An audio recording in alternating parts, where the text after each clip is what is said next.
Welcome, everybody, to the Knuckle Draggin Billy Goat review. This is Josh, and Mike is out and about. And today I am actually on location at one of our family friends, actually, Miss Tara Powell. Tara Powell, how you doing today? I'm doing great. Awesome.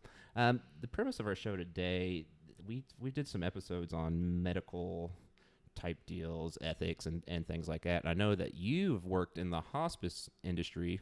I don't know about industry. It kind of sounds canned a little bit, but the hospice field. Yes. And kind of want to learn a little bit more about that and maybe your role in it. So maybe you can go through like how you got into that field and we can go from there. So just take her away. That's great. Well, I am a chaplain. I work at Good Samaritan Home.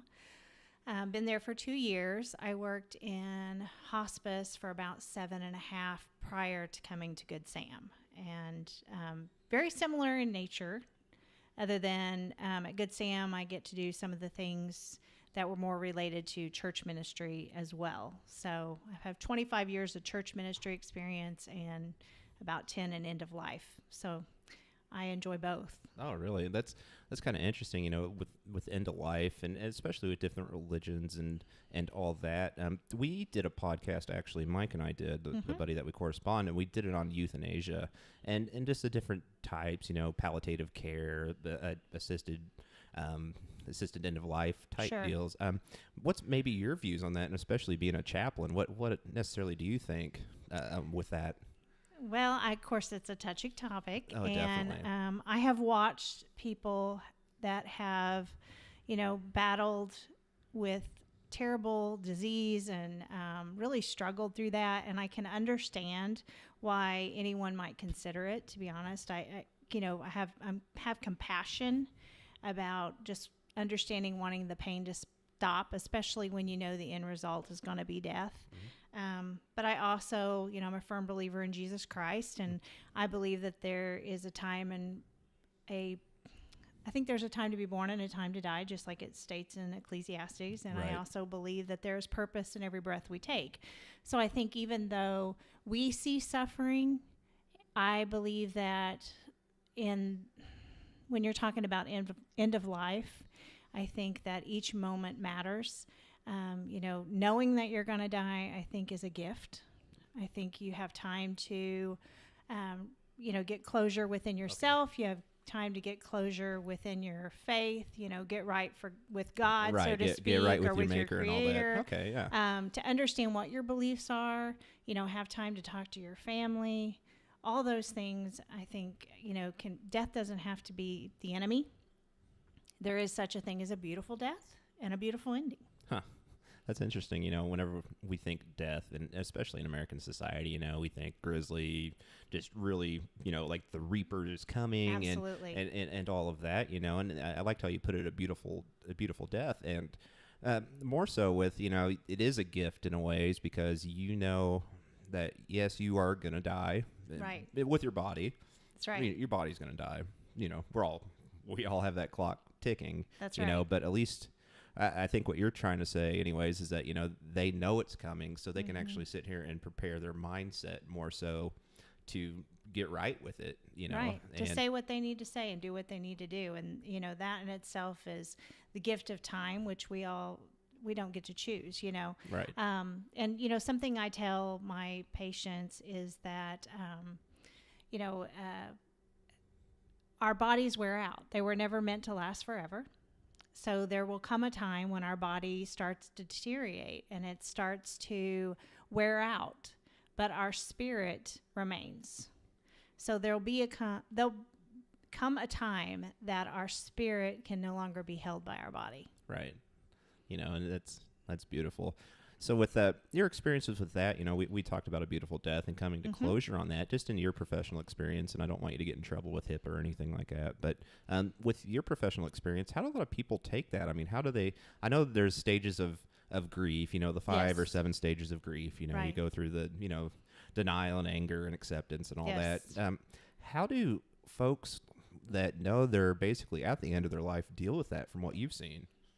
Well, Elizabeth Kubler-Ross, which is the one who came up with the stages of death, grieving, she actually stated that she wished she'd never put that into stages, because there's so much more to it. Each person is unique, each death is unique.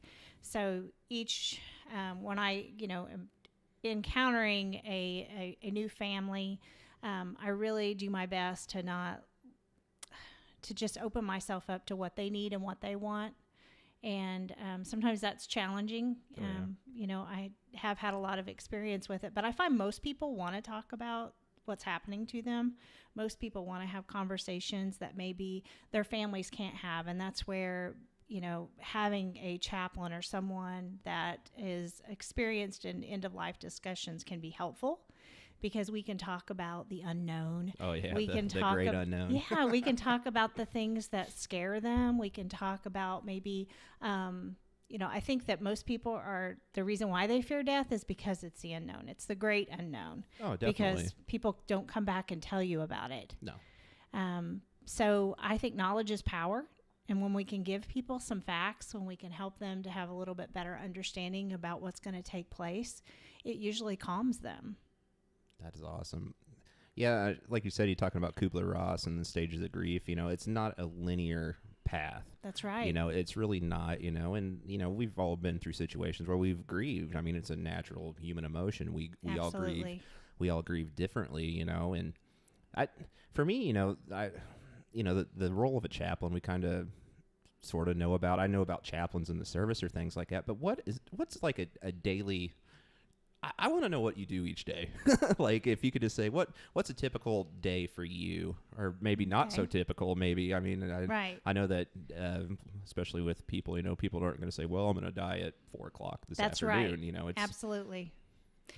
Typical day for me is not a typical day, because every day looks differently, but I kind of like that. I like the change. Every morning when I come in, I do what most professionals do as far as checking emails and looking at those kind of things. And then I'll go out on the floor, and we have almost 200 residents. So I walk around the building and kind of go to each nursing station and find out what the needs are for the day.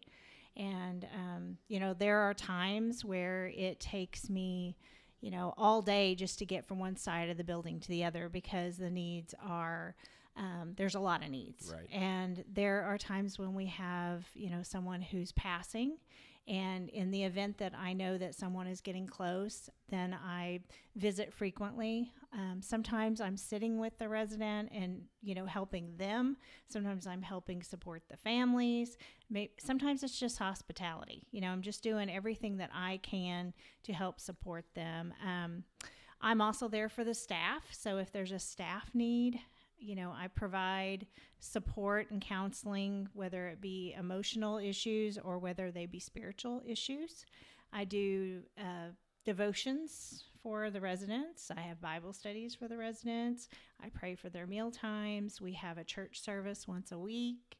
So there's a lot of variety, but as I said, that's what I enjoy. And I also provide support to the families and follow up after deaths to make sure everybody's doing okay. Yeah, because, especially what we were talking about earlier, a lot of your job is getting someone ready for death, or at least That's or right. at least giving them the information that, you align with and things like that, and the person, not getting right and whatnot. But a lot of people, I mean, after death care, and you talked about the staff with like the grief counseling and things like that, that's pretty interesting, because the typical role that I see of a chaplain that we've all seen, or something like that, you do your services and things like that. So what got you into this field? Because I don't want to say it's odd.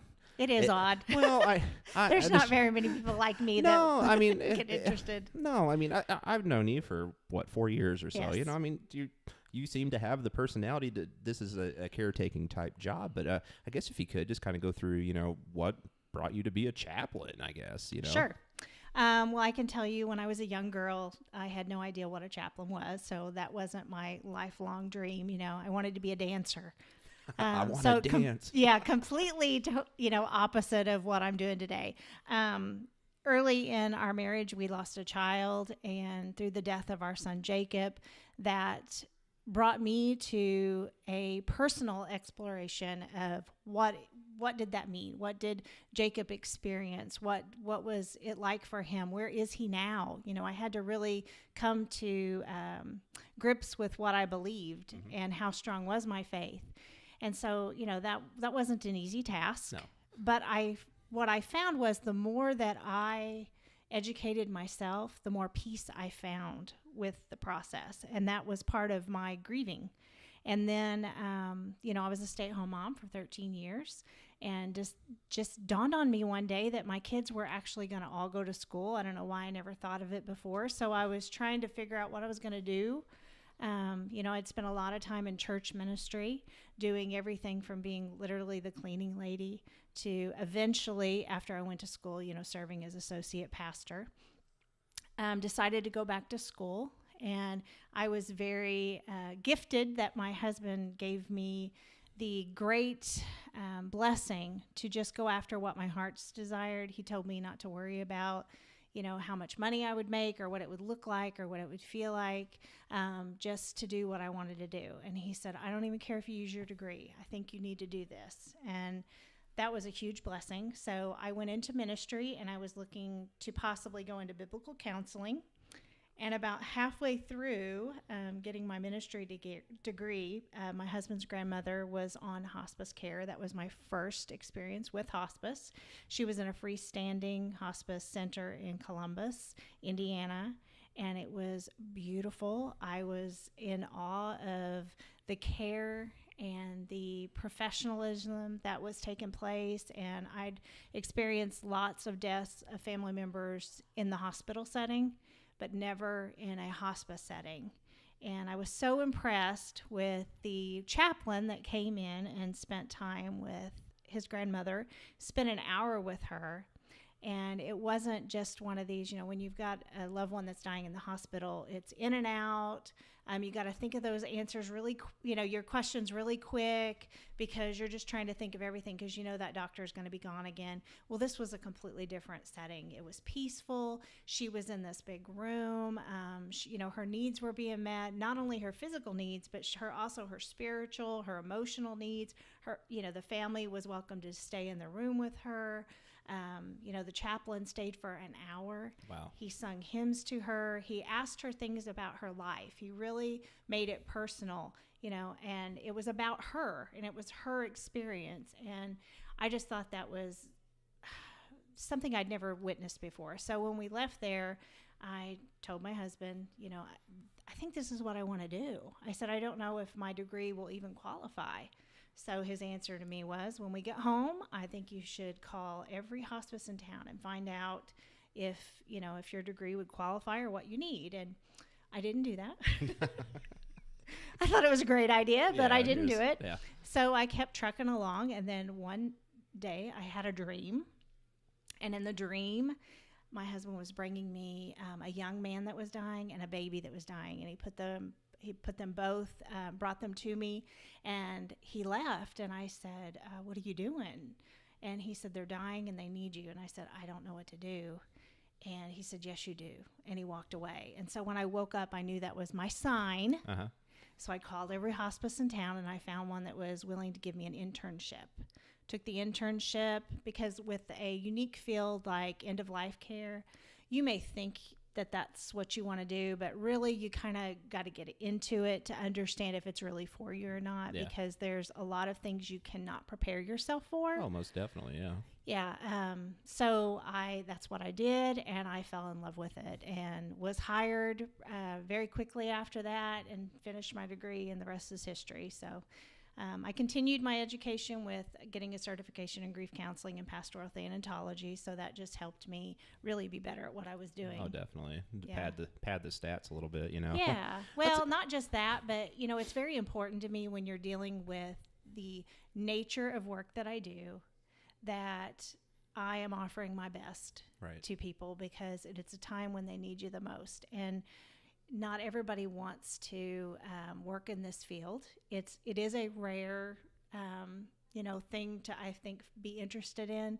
But at the same time, I know that many people are maybe walking away because it's uncomfortable. So I want to make sure that I'm doing my best to offer them everything I can. Yeah, it's definitely. I mean, it's not a field we hear of a lot. No. My degree's in psychology, so I mean I know a little bit about death. I mean not an expert, especially like you, definitely not an expert on it, but a lot of that does drive people away because we sit there and look at our own mortality in a way, and we're like try to make your peace with God or whatever you believe in type thing. So I could see that. And you've done this for what, 25 years? Or I did church ministry for 25 years, end of life for about 10 years. About 10 years, and especially in the 10 years, what kind of changes have you seen? You said you went and expanded on your education, yes. with the grief counseling and things like that. I mean, are there any changes that kind of pop up in your mind that you've seen in the last 10 years? Or? In the industry? Yes, in the industry, sorry.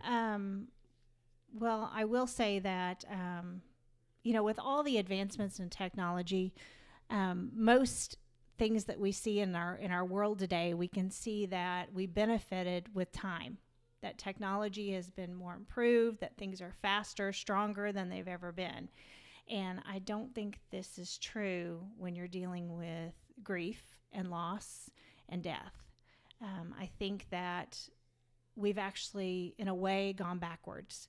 Years ago, especially with grief, years ago we had periods of mourning where we respected those that had had a significant loss. So when I'm talking about a significant loss, I mean someone like maybe a spouse or a child or even a parent, that when that death happens, it changes your life. Oh, most definitely. Yeah. It's a major life event. Yes. Major trauma yes. too, a lot not of times. And not every single death changes our everyday, but there are some deaths that do. Oh, most and definitely. So being able to wear black and be in a period of mourning where people were sensitive to you and you weren't expected to do the things that you did before, in a way that's really quite beautiful. And today I find that we're rushing everything. Funeral services are actually becoming shorter. People are doing less. They don't see the significance in it. And I almost think it's the culture of we're living longer, and so we're avoiding death more so than ever. Huh. And death is very much a part of life. Yeah, There's few things in life that we can say every single person will have in common. Birth and death are both taxes. Yeah, exactly. Birth, death, and taxes. There you go. Right. So I think that, like I said before, knowledge is power. I think that's why I'm so passionate about what I do, is to educate people, to take any opportunity I can to help people to understand the dying process and to not be so freaked out by it, so that you can make the most of the time you have. I think when you understand the dying process and can respect it just like we do the birth process, then you live a better life. And, that's something I tell my colleagues, that we're fools if we are going to sit by people and watch them die and help support them when they die, and we don't make better choices for ourselves. We're absolute fools, because we should spend time with our patients who are dying and get their perspective and learn from them, because they have a perspective that we will not be able to obtain until it's too late. Yeah, you're definitely right. That's kind of like with our projects that we've set up, especially with the podcast. And I run a site. It's for veterans more so, with mental health and things like that. There's a large stigma on that, and I just was thinking with the end of life stuff like you were talking about.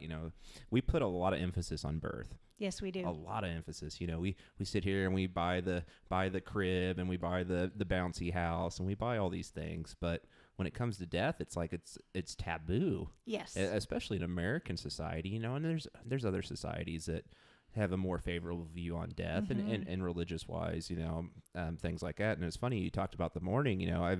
I've been going to Jewish temple for about 8 months or so like that, and they have a Shiva? No, yeah, a sitting Shiva. Yes, it's beautiful. 10 days. Yes. 10 days, like. I use that a lot when I'm talking to people because I think it's beautiful. Yeah, and that's exactly right. And we live more so in a culture that we are go go go. Yes. Want to just get done and be done with it. But you know what? That's funny. I've never had that. I never really thought about death as they have the celebration of life and all that. And I've thought that's pretty interesting, because growing up, we just go to the funeral or go to the wake or whatever, and I would definitely see where we could put more emphasis, especially on death.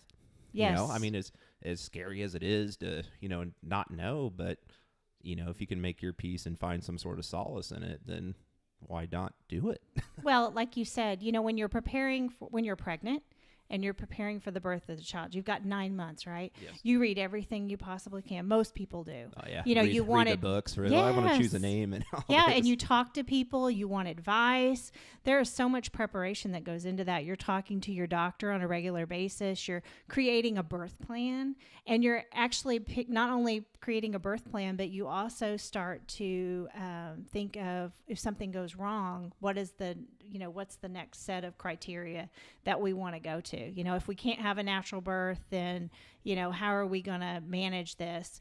And yet we have our whole lives to plan for our death, and we aren't doing those things. And so a lot of the people that I talk to are, they have this quote unquote death sentence, where they've got this X amount of time. Yeah, they're terminal. I mean, they're terminal. Yeah. And at that point, that's the first time that they're thinking about this, where I think, it's healthier if we start thinking now while we're healthy, the things that we want and the things that are important to us, so that when that time comes, number one, you're not so freaked out by it, but number two, that you make it impactful, that you create a beautiful moment out of it, and you leave a legacy behind.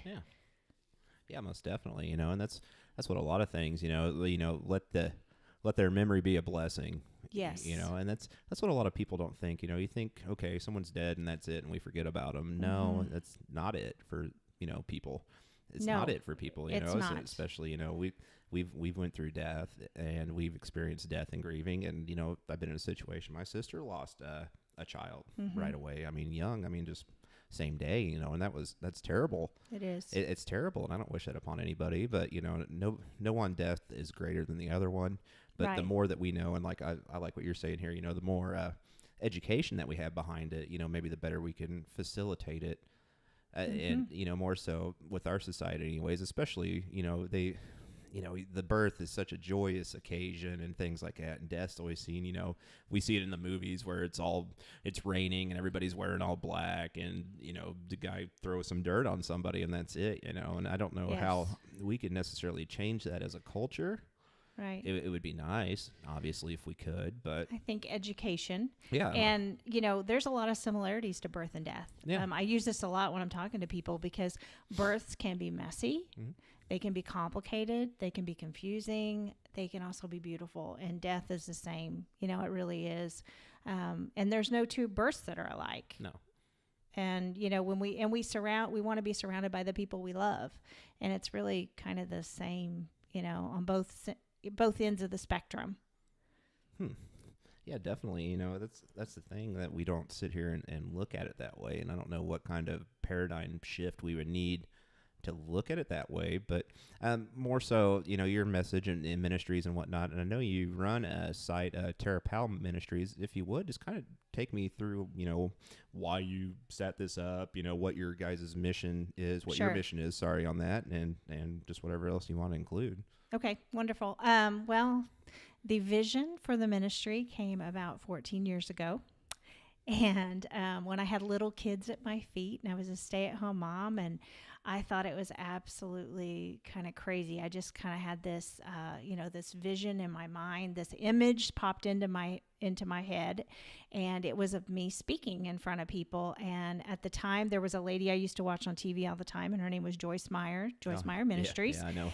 And I thought, man, I'm watching too much Joyce Myers. It's like, in your head. Yeah, it's in my head. And I just thought it was crazy. But through the years, the Lord has reminded me of that vision. And he's also planted other seeds that let me know that one day I would be doing that. And I've really just trusted God and never wanted to make it my own. I never wanted to go out and push to have my voice out there until it was the right time, and just knowing that he was going to put before me what I needed. And last year it came to a point where I knew the door was open and I needed to walk through it. So I actually launched my ministry on the anniversary of my son's death, because that is really my experience, my grief experience was really brought me to a deeper faith and to know God in more of a tangible way, and to know, to really rely on him. And he pulled me out of a pit I couldn't pull myself out of in my grief and my loss. And at that point, I gave not only just, I'd already given my heart to him, so to speak, but I kind of gave my future to him, just said, I'll serve you in whatever way that you see fit. And so, it led up to now. And so on the anniversary of his death, we launched the ministry, which I thought was very fitting. It was kind of a full circle moment. Right. For what the enemy meant for harm, the Lord meant for good. And so my website is TaraPowellMinistries.com, and it's got a lot of resources for grief and end of life. There's some frequently asked questions of folks who are grieving. Grieving can kind of feel like a stigma because people are so uncomfortable with our pain that most people don't want to sit and have a conversation about your heartache and your struggle and let you cry. And really, that's the absolute best thing we can do, because we were created to grieve. It's a part of who we are. And so we're actually healthier and better if we do the grieving process than trying to just stuff it and keep, going through life. Because what will happen is if you stuff it and you don't deal with it, it doesn't go away. It lays dormant in you, and it will creep back up. And when it creeps back up, it might be 6 months later, 6 years later, and it may even start to come out in your health. So there's really no way to get over grieving except for to go through it.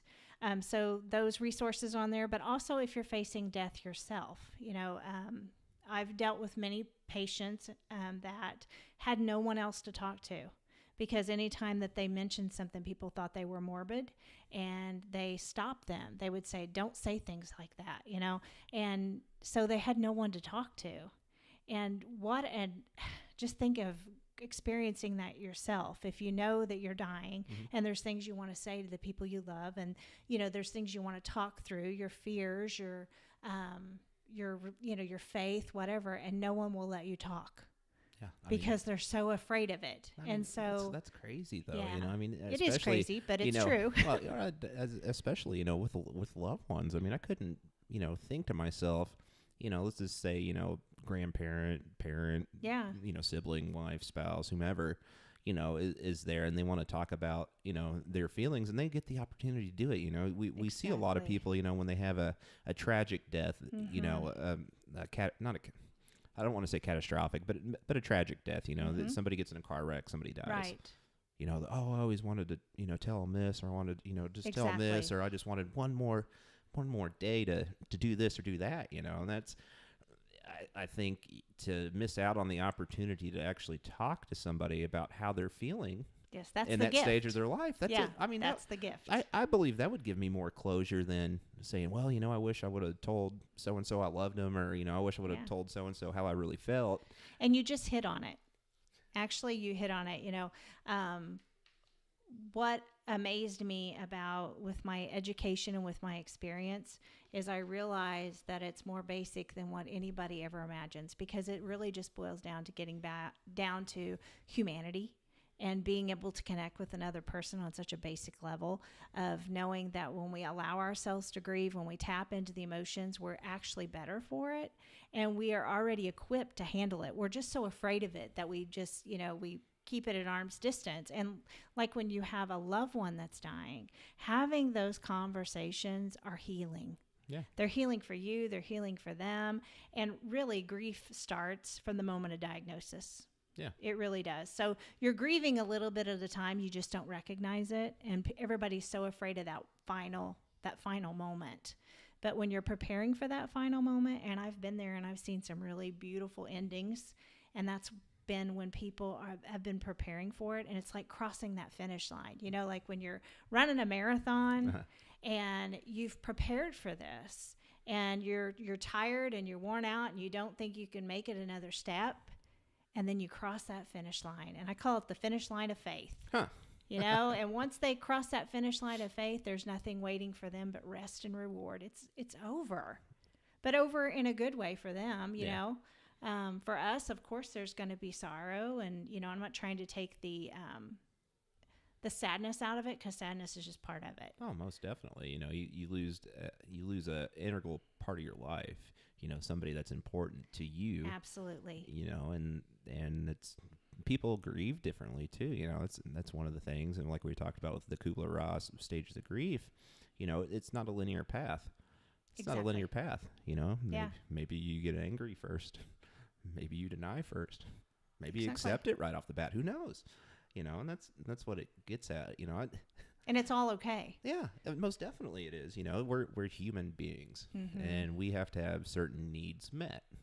We have to eat, we have to do this, and things like that. But I think a lot of the times we kind of shy away from our mental health. We do. In our emotions and things like that. We don't want to talk about our emotions. We don't want to do this and feel vulnerable and things like that. And I think more so through education, like you're talking about, and especially with grief in a culture like ours, I would like to see a path, because whenever I think of grief and into life decisions and things like that, I kind of think of it as a clinical.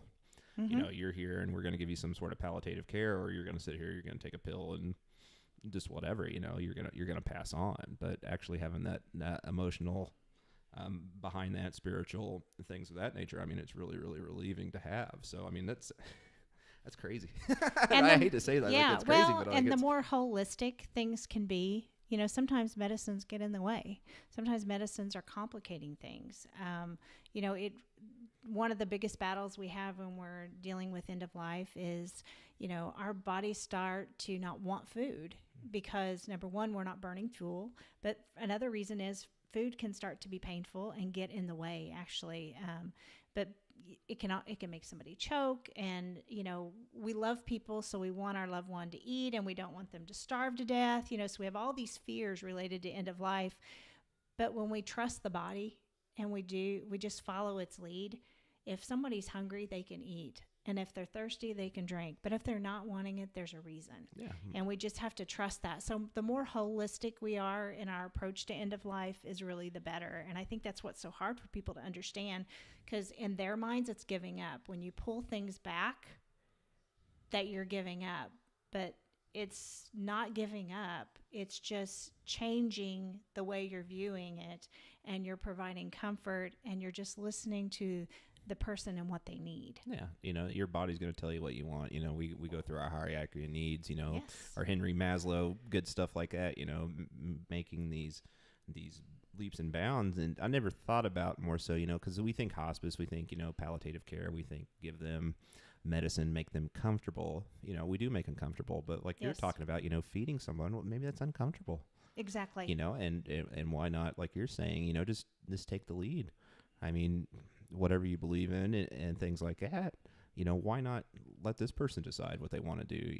And we run into a lot of legal situations on that. You remember, this is kind of out of the realm of hospice care, but you remember Terry Schiavo years back. Yes, I do. And they had so many legal issues with that, and it took 7 years. It took 7 years to finally get the plug pulled on her. What kind of quality of life? You're looking at quality of life issues with that, and I don't know. But I think, like you're saying, if we take a more holistic view on this, maybe it'll pay dividends behind it. We're such a standardized and clinical type culture when it comes to medicine. We are. You go into the doctor and say, I got the sniffles or whatever, and they look through a little book. Okay, take this medicine. You go to a therapist or something and say, hey, I feel blue. They pull out a DSM-5 and say, okay, well, you may have this, this, and this. Here's some medicine. Go on your way type deal. But maybe if we actually take the time to look at maybe some different alternative methods. We treat the symptoms. Yes, that's instead exactly of the person. Oh, that's exactly it. Yeah, and, I think it's important to have conversations early. I'm not trying to be morbid, but, my husband, we've talked to our kids about these kind of things, and we have conversations about what we would want, because we don't know when that moment happens, that you're in a car wreck or that something out of the blue. These conversations shouldn't wait till we're 70. No. They should be happening, when we're in our 20s and when we're in our 30s. And the thing is, those answers evolve with us, because as we age, we start to look at things a little differently, and as we start to have experiences. But to say, hey, if I'm not able to speak, if I'm not able to move, don't put me on a feeding tube. Don't, just to have those conversations. It's so important. Yeah, you got advanced living will, Yes. DNR and things like that, and to respect your wishes behind it. That's interesting, and I don't believe it's morbid either. That's where the change needs to take place, and especially with our society, to say, okay, birth is a beautiful thing, and it can be a messy Yes. thing, or it can be a bad thing, or it can be all of these different emotions or monikers that you want to put on it. But like you've talked about in the beginning there, death can be beautiful.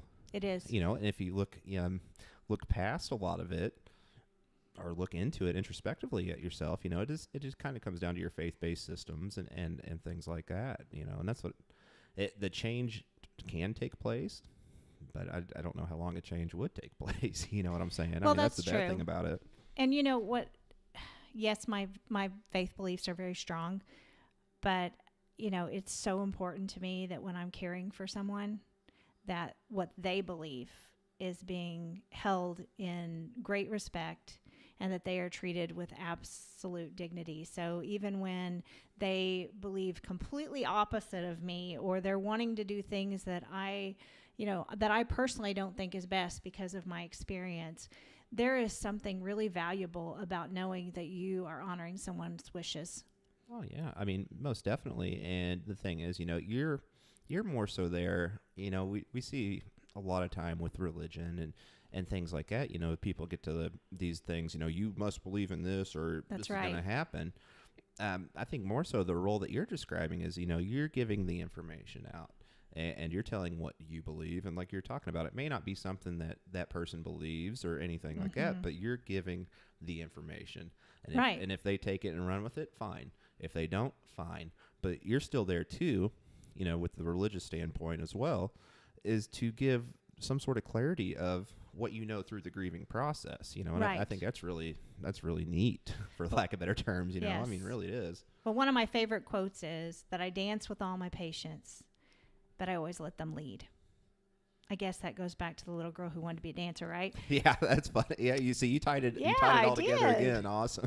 But truth is, you have to let your patient lead the conversation. Some people aren't ready to dive in deep, like maybe you think they need to, because that time is not on their side, but it's really about them. And, understanding my viewpoint is not really to supply them with answers. It's to ask the questions, because we usually have the answers in us. It's just offering a space that they feel safe in, that they know you're not going to judge them, and that you ask the right questions. And when you ask the right questions, it opens little doors of opportunity. And if they want to walk through that door, you walk with them. And if they don't, then you let it be. Yeah, you've shown them the door, and it kind of comes to the old adage, you can lead a horse to water, but Exactly. you can't make them drink. Yeah. Yeah, where's I going with this? That's why I love these anyways. Yeah, you can edit that out and come back to it. No, it's fine. Yeah, I can definitely do that. No, I think there's a cathartic position on that, more so, you let the patient talk, and Right. whatever they want to talk about and what they view as being important, and if they have questions for you, obviously they're going to ask you the questions, but, Right. if you let them lead the discussion and go from there, it really probably helps them out emotionally anyways, and especially some that, a lot of these patients are really old, not for lack of better terms, but where are their friends, where are their support system, where's their wife or kids or something like that? They may not have any. So That's right. That has to be super hard too, especially with going into the unknown, air quotes, unknown. I just, how do you deal with that with somebody that, you're the only refuge they have, I guess?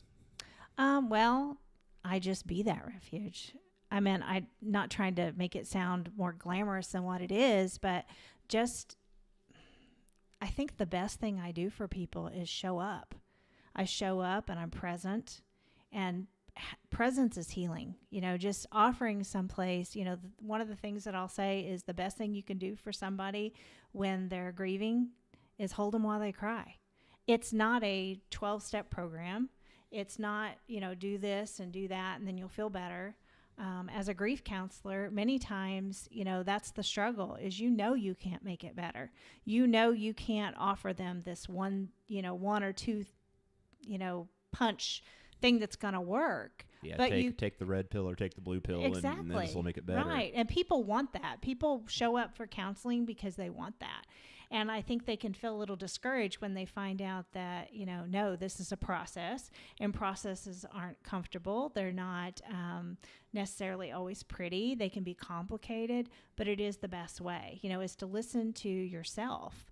I think that's the hardest thing to do in grieving is we have to examine our own hearts. We have to figure out, what do I believe? Where am I in this?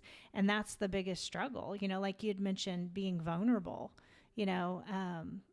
I'll never forget when we moved to Evansville, and I had, I was a stay-at-home mom, and we had just moved here. It's about 15 years ago, and I was driving down the Lloyd's Expressway, and I had these 3 cute kids sitting in the back, and I got this, good marriage and everything, and I was involved in a MOPS program, which is a Mothers of Preschoolers, and I thought, I had this great idea, this brilliant idea, that no one had to know that we'd lost a child. No one had to know of the death of our son. We weren't living in our small town anymore where everybody knew our name and everybody knew what happened and you had people's sympathy and pity. And so we could just pretend to be this great idealistic family, and, this big grin got across my face. And I heard the Lord tell me that I can't use you. And it was like, wow, burst my bubble. That's not going to work. Great. I promised that I would serve God and do whatever he told me to. So I had to kind of back the train up and go, okay, this is who I am and this is what it's about. And I find that when I'm working with individuals, along with my Powell ministries, but also, as a chaplain, that I have to be willing to tap into my own pain. It's not about me, but being willing myself to be vulnerable allows them to feel safe to be vulnerable. Yeah, and that brings up a really good point, that relatability behind a lot of these topics, and going back to some of the stuff that I run and my friends and stuff like that, I spent 6 years active duty Air Force. I got out of high school, went to the Air Force, had all these great life experiences and had some not so great life experiences and things like that. And at the time, I struggle with mental health issues and as well, and I tell people on this show all the time because me talking about my issues, and it's not me, oh, pity me, I want your pity, I want this, I want that. But if somebody's out there and they're listening and I can say, hey, I've been through this. Yes. And what's so interesting about this, though, is that I talked to buddies of mine. I said, man, I'm feeling like this. They said, yeah, I've felt like that for years. Well, I thought I was the only one. Well, I thought I was the only one, too. Exactly. And you get out there and you network and things like that, So for you to, you say, you moved down here and you were thinking, I don't have to know this. I don't need the pity of things like that. That's right. But you've taken it to, to work within your powers, and what you want to do is that you talk about your experiences and although they may be uncomfortable, a lot of mine are uncomfortable to talk about. But at the same time, if I can sit there and put that information out there of what I've experienced, and you sit there and say, by golly, I experienced this too. Right. Then we have this connection here, and I think it's really good, especially with the technology. We kind of hit on technology earlier just with end-of-life stuff, but more so with the technology we have right here. We're sitting here on a laptop talking. We can sit here, we can go on Facebook, and we can do this. We can go on social media. We can set up pages. The information is out there, and all we have to do is deliver. Right. And it's kind of like you're talking about the doors, we sit there, you deliver the door, and whatever you do after that, it's what you do. So, well, that's why I do what I do. I mean, any opportunity that people will give me to talk about grief and end of life, I do it because of that. Because I know that there are millions of people that are facing death or have encountered death, and they're struggling and they're in a dark place, and people don't know what to do about it. They don't know how to talk about it. So I make myself willing to talk about it in hopes that we start these conversations so that it's not this forbidden thing, that it's not in the dark anymore, that we're having these conversations and that we get more comfortable with allowing people to share their suffering. Yeah, most definitely, and we have these relatable experiences, just even locally, you could start groups, and I know you start your terrapalministries.com, Yes. And that's a great thing, Mm-hmm. Especially with people trying to find some sort of information or some sort of solace in these into life decisions. And I think you're doing a great thing. Not to toot your own horn, but I mean it's really good to people like you are out here and willing to talk about a topic that's so, I don't want to say taboo, But it is. But it is. Let's be honest. Let's just call it what it is. Yeah, I mean it is. I mean it really is taboo to talk about death. So. I know. I wish it wasn't. No, exactly. We can making those shifts, and just little by little, especially with websites and people finding relatability behind it. People don't have to sit here and sit in the house and have their emotions and then go out and try to be something else. Right. If people can sit there, they can be the agents of change on this and be the catalyst behind it. Which Agreed. I find really, really promising. Anyway, so Tara, I appreciate your time, and goodness, I'm happy about grieving. I can't believe that. I wasn't necessarily sure what I was gonna talk about or how it went, but I appreciate you taking the time to talk to me about grieving in the process. So thank you very much. Thank you.